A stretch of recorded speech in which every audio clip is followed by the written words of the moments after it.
Assalamualaikum warahmatullahi wabarakatuh. Perkenalkan, nama saya Salwa Zulfianti dari Prodi Akuntansi Reguler A.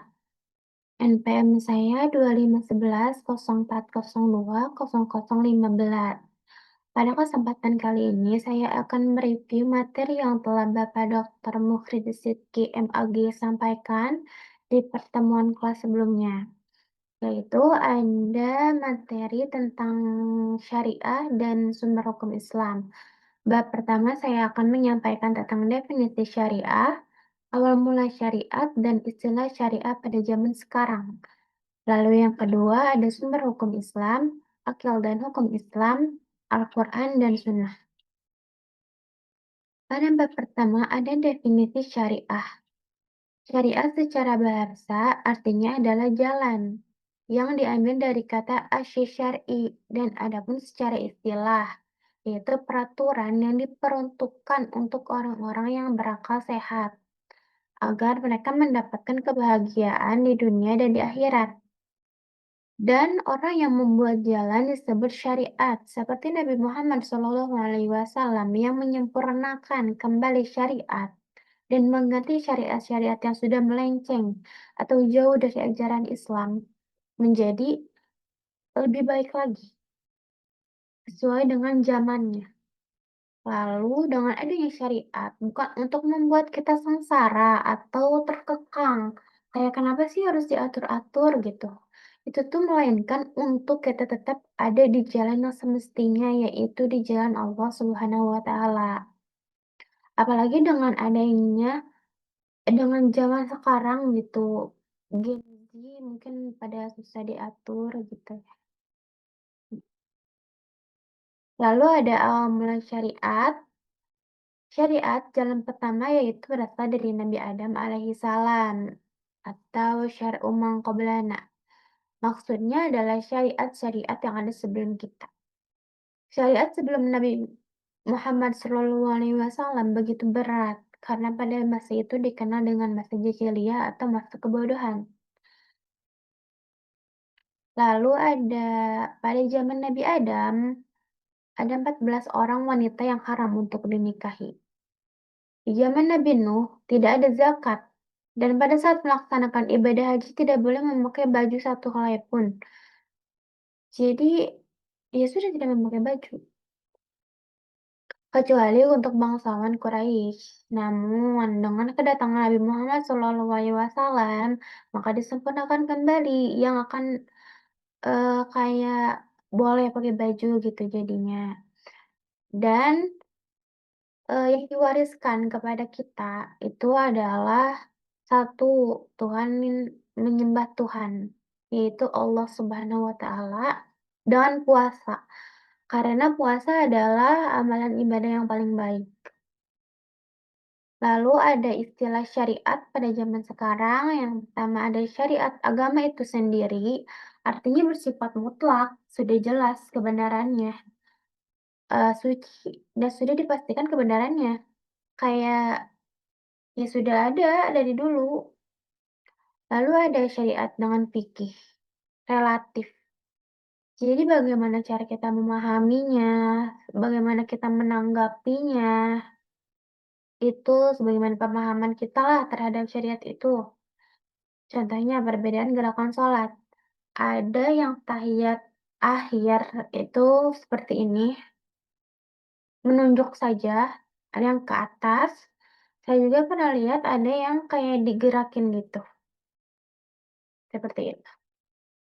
Lalu sudah masuk ke bab kedua yaitu sumber hukum Islam.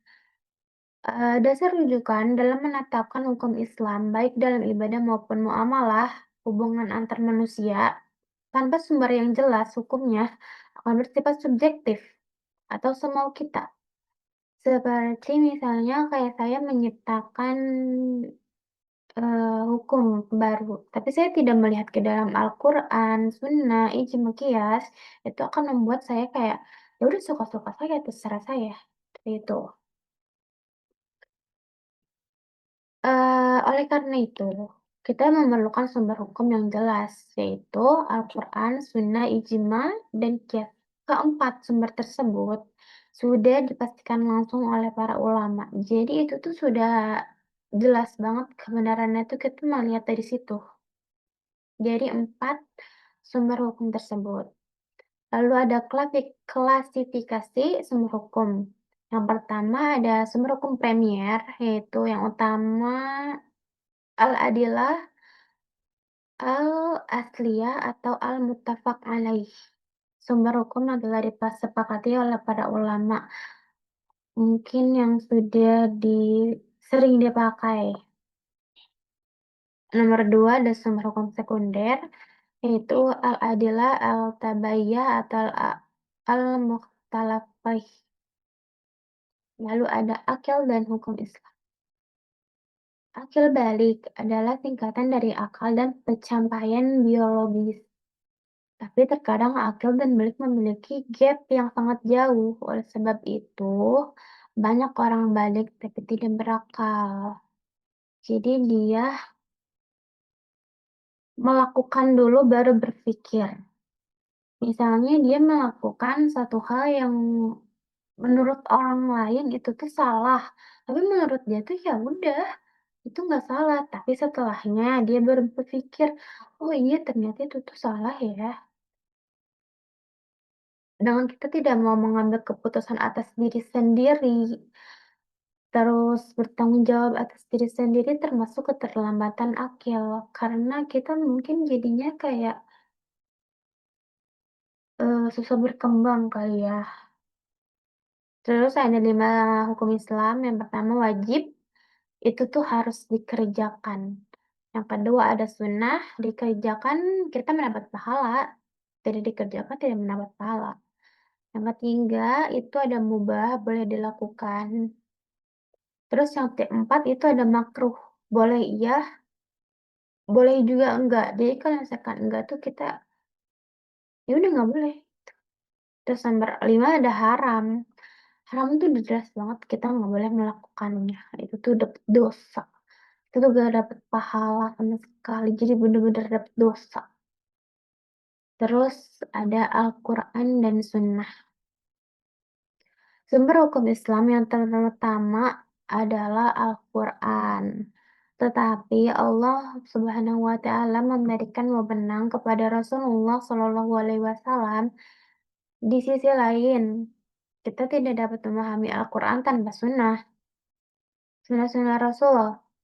Dan dari situ kita dapat menyimpulkan bahwa sumber hukum Islam adalah Al-Quran dan sunnahnya. Lalu datang para ulama yang berbeda pendapat dan dikatakan di mana ada kemaslahatan di situ ada hukum. Yang kedua ada sunnah. Sunnah adalah segala sesuatu yang disandingkan kepada Nabi Muhammad SAW, baik perkataan, perbuatan, ketetapan, atau sifat. Ada sifat khalqiyah atau fisik, ada khuluqiyah atau sifat. Tidak semua sunnah bisa dilakukan, ada sunnah khusus untuk Rasulullah, yaitu memiliki 9 istri. Dan ada sunnah umum yang harus kita butuhi, jadi kita bisa melakukannya, yaitu, ada sumber-sumber sunnah, yaitu pertama selera atau makanan dan minuman. Yang kedua tradisi, baju atau pakaian. Yang ketiga itu wahyu dari Allah bersifat perintah atau larangan. Jadi, gak semua yang dilakukan oleh Rasulullah SAW itu bisa kita lakukan juga. Lalu, eee, itu review dari saya, kesimpulannya dari resume ini adalah syariat adalah jalan yang membimbing kita agar tetap di jalan Allah Subhanahu wa Ta'ala, kita jadinya tetap, di jalan yang benar, kita nggak melenceng, kita bahagia karena, adanya syariat itu bukan untuk kita membuat sengsara atau kayak merasa diatur atau merasa dikekang. Terus dan datangnya Nabi Muhammad SAW menyempurnakan kembali syariat-syariat yang mungkin sudah jauh dari zaman sekarang.